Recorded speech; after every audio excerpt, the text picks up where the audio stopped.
आपले आदरणीय पालकमंत्री तथा महाराष्ट्र राज्याचे परिवहन मंत्री प्रतापजी सरनाईक साहेब, उपस्थित असलेले सर्वच नेतेगण, सर्व उपस्थित अधिकारी, बंधू भगिनी आणि माझ्या युवक मित्रांनो, बराच उशीर झालाय त्यामुळे फार लांबलचक काही बोलणार नाही मी, पण आपल्या सर्वांच्या वतीने मी आदरणीय सरनाईक साहेबांचे आणि MSRTCचे मनापासून आभार व्यक्त करतो.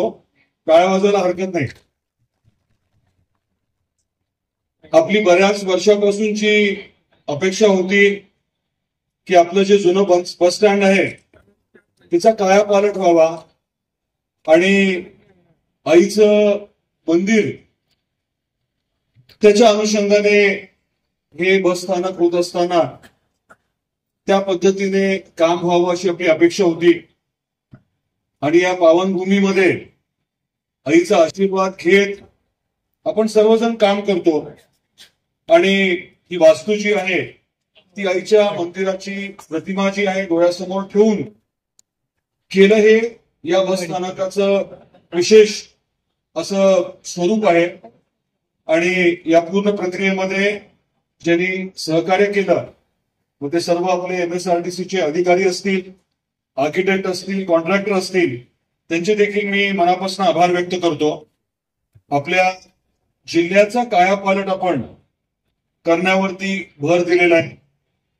साधारण 3 वर्षापूर्वी आपलं महायुतीचं सरकार आल्यापासून आदरणीय मुख्यमंत्री तेव्हा एकनाथरावजी शिंदे साहेब होते, हे खातं त्यांच्याकडे होतं आणि आपल्याला या कामामध्ये त्यांच्या माध्यमातून खूप मोठं सहकार्य मिळालं. आता तर आपल्या हक्काचेच पालकमंत्री या विभागाचे मंत्री आहेत आणि त्यामुळे आपल्या जिल्ह्यात प्रत्येक तालुक्याच्या ठिकाणी जे बस स्थानक आहे आणि त्याच्या पलीकडे जाऊन आपलं नवदीपचं बस स्थानक असेल, ढोकीचं असेल, तेजचं असेल, बेंबळीचं असेल, अशा मोठ्या गावातलं बस स्थानक देखील सुसज्ज आणि चांगलं करण्याच्या बाबतीत त्यांना विनंती केली आहे आणि त्यांनी ती मान्य केली आहे. त्याबद्दल मी मनापासून त्यांचे आभार व्यक्त करतो. आताच काही सहकार्यांनी आपल्या बस स्थानकाला छत्रपती संभाजीराजेंचं नाव जे आहे ते देण्याच्या बाबतीमध्ये विनंती केली होती. शेजारीच दोन्ही आपल्या दैवतांचे पुतळे आहेत आणि ते नाव देण्याच्या बाबतीमध्ये मंत्री महोदय आपल्याला बोलतीलच. पण महत्वाचा मुद्दा काय आहे की महायुती सरकार आल्यापासून आपल्या जिल्ह्याचा आपण कायापालट करतोय. आपल्या या तुळजापूर नगरीमध्ये जवळजवळ 2000 कोटीची विकास कामं होत आहेत. मंदिराचा कायापालट होतोय आणि या निधीच्या माध्यमातून आपण इथलं राहणीमान जे आहे ते एकदम बदलून टाकणार आहोत. आपल्या गावातल्या प्रत्येक व्यक्तीचं जे काही दरडोई उत्पन्न आहे ते किमान दुप्पट करण्यावरती आपला भर आहे पुढच्या 5 वर्षामध्ये. इथे जमिनीच्या किमती किती वाढल्यात तुम्हालाही माहिती आहे. 3000 कोटीचा रेल्वेचा प्रकल्प चालू आहे. 2 वर्षामध्ये रेल्वे आपल्या तुळजापूरला येणार. आपल्या आई तुळजाभवानीच्या तुळजापूरला आपल्याला रेल्वेच्या आपल्या राज्याच्या नाही तर देशाच्या नकाशावरती बघायला मिळणार आहे. आणि त्याच्यामुळे पर्यटक जे येतात, भाविक जे येतात, त्यांची संख्या प्रचंड वाढणार आहे. मग उद्या नळदुर्गला जाणारे, तेरला जाणारे मोठ्या प्रमाणामध्ये भाविक इथे आल्यानंतर तिथेही जाणार आहे. अर्थकारणाला प्रचंड चालना दिली जाणार आहे आणि त्या पूर्ण प्रक्रियेमध्ये परिवहन खात्याचा, आपल्या STचा मोठा सहभाग राहणार आहे. त्याची मोठी गरज आपल्याला लागणार आहे. आपल्या पालकमंत्री महोदयांनी आल्यानंतर लगेच आपल्याला नवीन गाड्या दिल्या. किती दिल्या? 40. आपल्याला 40 गाड्या आपल्या हक्काच्या पालकमंत्र्यांनी दिल्या. त्याबद्दल देखील आपण आवर्जून टाळ्या वाजवाव्यात आणि त्यांचे आभार व्यक्त करायला हवे. अजून बऱ्याच गोष्टी आपल्याला करायच्या. जसं आपण मंदिराचं बोललो, तुळजापूरचं बोललो, तसाच विषय आहे तो रेल्वेचा. त्याच्या पलीकडे जाऊन MIDCच्या माध्यमातून तामिळवाडीला आता तर जवळजवळ 150 उद्योजक सोलापूरचे तिथे लगेच आपला उद्योग टाकायला, रोजगार निर्मिती करायला तयार आहेत. आपण त्याच्या पलीकडे जाऊन माळुंबऱ्याला फूड पार्कचा आता विचार करतोय. आपल्या भागातलं जे द्राक्ष आहे ते तिथून माळुंबऱ्यात त्याच्यावरती प्रक्रिया करून मोठ्या प्रमाणात आपल्याला बाहेर पाठवता येऊ शकेल, निर्यात करता येऊ शकेल, यावरती आपण आता लक्ष देणार आहोत. मग आंब्याचा विषय असेल, डाळिंबाचा विषय असेल, आपल्याकडे तेवढं बेदाणं होत नाही, परंतु त्याच्यावरती देखील प्रक्रिया केल्यानंतर मोठ्या प्रमाणात कोल्ड स्टोरेजची सोय करण्याचं आपण ठरवलेलं आहे. आपल्याला कांद्याचा विषय दरवर्षी भेडसावतो तो प्रश्न, आणि कांद्याच्या बाबतीत देखील प्रक्रिया करून मोठ्या प्रमाणामध्ये कांद्याच्या स्टोरेज साठवण्याची सोय करण्याच्या बाबतीमध्ये खुद्द पंतप्रधान महोदयांनी काही आदेश दिले. जे प्रक्रिया उद्योग होणार आहेत त्याचा एक उद्योग आपल्या माळुंबऱ्याला आणण्यासाठी आम्ही सर्वजण प्रयत्न करतोय. मुख्यमंत्री महोदयांनी परवा मित्राच्या मीटिंगमध्ये आपल्याला त्याच्या बाबतीमध्ये तत्वतः जी आहे ती मान्यता दिलेली आहे. पण हे सगळं कधी होईल? जेव्हा ताकदीने एकजुटीने आपण काम करू. असे बरेच वेगवेगळे विषय. पाण्याच्या बाबतीत तर सगळ्यात महत्वाचं आहे, या जुलै ऑगस्ट मध्ये आपण घाटणे बॅरेज मधनं पाणी जे आहे ते उचलणार आहोत, पंप करून रामदाऱ्यात आणणार आहे. म्हणजे रामदाऱ्यात आलेलं पाणी टप्प्याटप्प्याने तुळजापूर आणि मग नंतर आपल्या चौगुले साहेबांच्या उमरगा आणि लोहारा, म्हणजे आपलं सुद्धा उमरगा लोहारा आहेच, पण त्यांचा मतदारसंघ होता, त्यांचा त्याच्याबद्दल खूप पाठपुरावा होता, तो विषय देखील मार्गी लागतोय. आणि त्याच्या पलीकडे जाऊन आनंदाची गोष्ट सांगायची आहे ती म्हणजे कोल्हापूर सांगलीला जे पुराचं पाणी दर 2-3 वर्षाला पूर येतो, प्रचंड प्रमाणामध्ये हानी होते, तर ते पुराचं पाणी जे ते वळवून मराठवाड्याला म्हणजे पहिलं आपल्या तुळजापूरला आणण्याच्या बाबतीमध्ये देखील परवाच्या मित्राच्या बैठकीमध्ये खुद्द मुख्यमंत्री महोदयांनी सांगितलंय. आणि परवा छत्रपती संभाजीनगरला देखील त्याबद्दल त्यांनी उल्लेख केला. 30 टीएमसी पासून साधारण 40 टीएमसी पर्यंत आता आपण जे पाणी आणतोय ते अंदाजे 7 टीएमसी आहे, परंतु जे कोल्हापूर सांगलीवरनं आणायचंय ते जवळजवळ 40 टीएमसी पाणी आपल्या भागामध्ये आणण्याची प्रक्रिया जी आहे ती देखील आपण रिपोर्ट बनवण्याची प्रक्रिया जी आहे ती आता सुरू केलेली आहे. ते सर्व कामं करण्यासाठी आईचा आशीर्वाद तर आहेच, परंतु आपल्या सर्वांची साथ देखील गरजेची आहे. अतिशय सकारात्मकतेने ताकदीने आपल्या सर्वांना काम करायचंय आणि अमूलाग्र प्रचंड असे मोठे बदल, मोठा विकास जो आहे तो आपल्याला घडवायचा आहे. आणि हे करत असताना आपल्या ज्या वैयक्तिक अडचणी आहेत, ज्या भागात आपण राहता, ज्या गल्लीत राहता, ज्या गावात राहता, तिथल्या अडचणी देखील सोडवणं तेवढंच महत्वाचं आहे. आई तुळजाभवानीच्या आशीर्वादानं या महाराष्ट्र राज्याचा परिवहन मंत्री झाल्यानंतर मी आई जगदंबेचं दर्शन घ्यायला आलो होतो. आणि त्यानंतर परत या जिल्ह्याचा दौरा करत असताना एसटी महामंडळाचा अध्यक्ष म्हणून आई जगदंबेच्या आशीर्वादानं परत एकदा माझी नियुक्ती झाली. आणि एसटी स्टँडचा उद्घाटनाचा हा पहिलाच कार्यक्रम, आणि तोही तुळजापुरामध्ये, हा माझ्या आयुष्यामध्ये ह्यापेक्षा भाग्याचा क्षण दुसरा कुठला असू शकत नाही.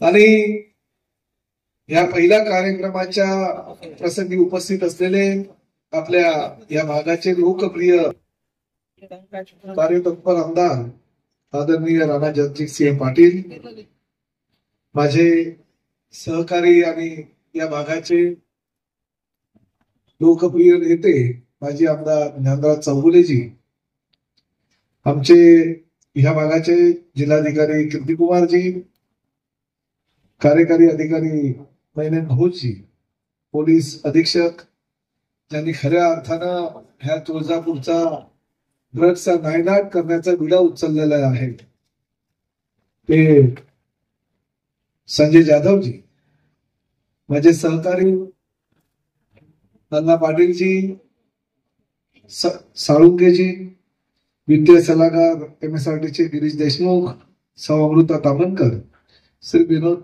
भालेराव, श्री मोहन पनुरे, श्री बाजीराव चव्हाण, भगवान देवकाते, नितीन लांडगे, अमरराजे परमेश्वर, सर्व पत्रकार मित्र, एवढ्या मोठ्या संख्येने उपस्थित असलेले आई जगदंबेचे सर्व भाविक बंधू भगिनी, ही यादी मला दिलेली आहे, पण मंचावर जास्त लोक आहेत, मला सगळ्यांची नावं माहिती नाही, त्यामुळे ज्याने यादी दिली आणि आपली नावं टाकली नाही त्याला तुम्ही माझं भाषण संपल्यावर पकडा. परंतु एक गोष्ट मला खूप आनंद वाटतोय की आज अतिशय सुंदर या बस स्थानकाचं राणा जगजीत यांच्या प्रयत्नानं आणि आमदार म्हणून त्यांनी केलेल्या कामामुळं हे पालटलेलं आहे. आणि हे बस स्थानकाचं उद्घाटन करण्याचा मान मला मिळाला, त्यामुळे मी आभार व्यक्त करतो राणादादांचं, कारण त्यांनी प्रयत्न केला नसता तर याचं सुशोभीकरण होऊ शकलं नसतं. आणि त्यामुळे स्त्रिया त्यांना जाहिरात झाली.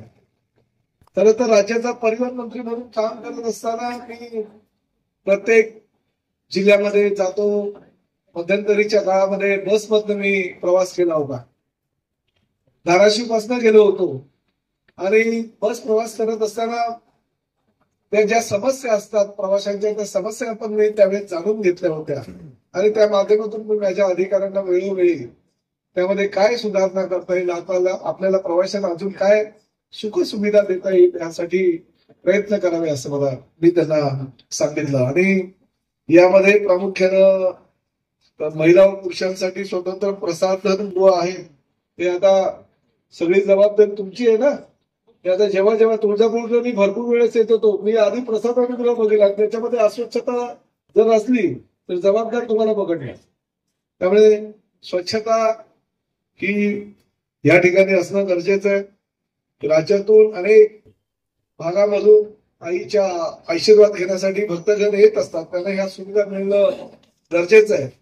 लवकरच आपण ह्या ठिकाणी सुसज्ज असं महात्मा फुले जन आरोग्य सेवेच्या अंतर्गत हॉस्पिटलचं निर्माण सुद्धा करतोय, जेणेकरून 5 लाखापर्यंतचा मोफत औषधोपचार आपल्या या तुळजापूरच्या लोकांना या ठिकाणी मोफत होईल.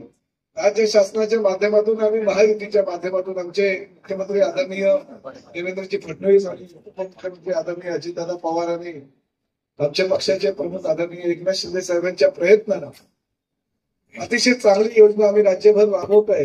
माझ्या मतदारसंघामध्ये मी 2 हॉस्पिटल तसे निर्माण केलेत. आणि गेल्या डीपीसीच्या बैठकीमध्ये मी जेव्हा हा विषय सगळ्या लोकप्रतिनिधींना आणि आमच्या अधिकाऱ्यांना सांगितलं तर त्यांनाही त्या गोष्टीचा आनंद झाला. आपण अशा प्रकारचं तुळजापूरला हे हॉस्पिटल असावं आणि 100 पेक्षा जास्त बेडचं ते हॉस्पिटल असल्या कारणानं सर्वसामान्य जनतेला त्याचा फार मोठ्या प्रमाणामध्ये फायदा होतो.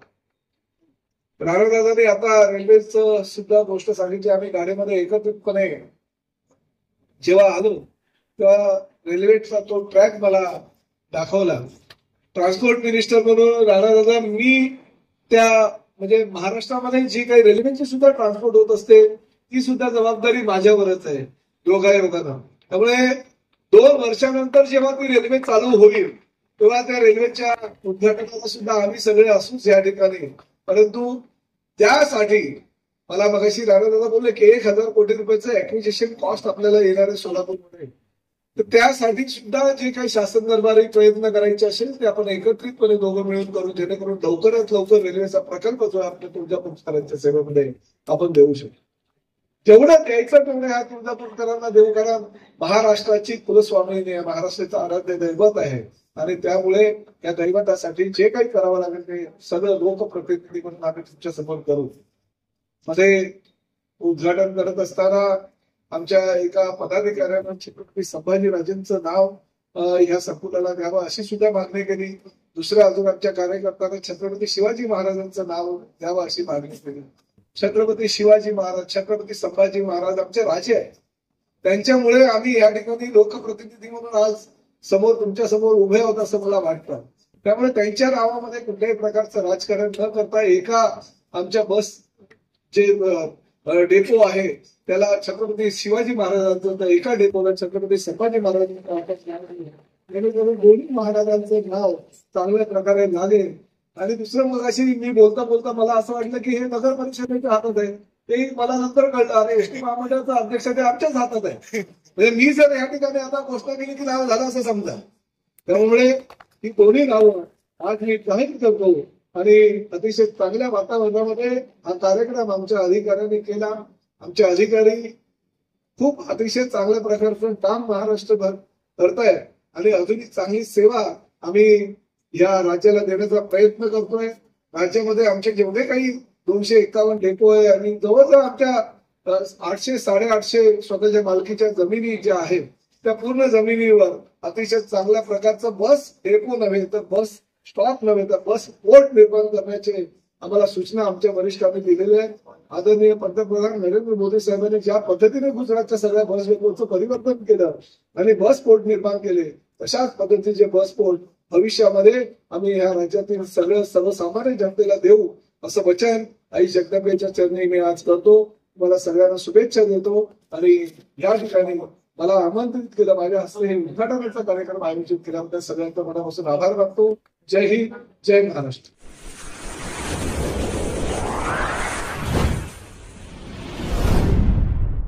वीर महाराष्ट्र न्यूज चॅनलला लाईक आणि सबस्क्राईब करा.